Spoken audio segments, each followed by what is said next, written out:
But before that ఖచ్చితంగా దీంట్లో చాలా పెద్ద స్కామ్స్ జరిగి ఉండొచ్చు అనే అనుమానాలకైతే మరింత బలం చేకూరుతుంది. నాగరాజు విషయంలో వచ్చినటువంటి అనుమానాలకి, ఆరోపణలకి మరింత బలం ఇక్కడి నుంచి వస్తుంది. అతని మీద వస్తున్నటువంటి ఆరోపణల విషయంలో ఆ స్టేషన్లో పెద్ద ఎత్తున సెటిల్మెంట్లు జరిగేవని, చాలా సెటిల్మెంట్ ఇలాంటి కేసులు కూడా గతంలో కొన్ని అనుమానాలు ఉన్నాయంటూ వస్తున్నటువంటి ఆరోపణలకు ఇప్పుడు ఈ ఆస్తుల చిట్టా చూస్తుంటే మరింత బలం చేకూరడం లేదా? ఒకటా రెండా?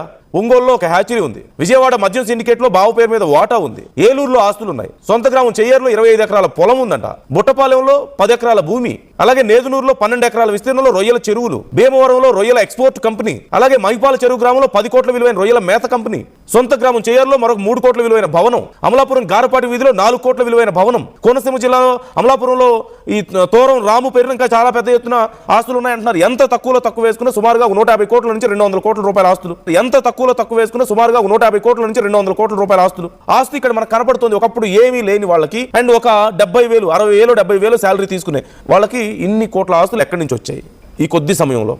ఇవన్నీ ఎలా వచ్చాయి? ఎందరో అమాయకుల్ని దోషులుగా చిత్రీకరిస్తే వచ్చాయి.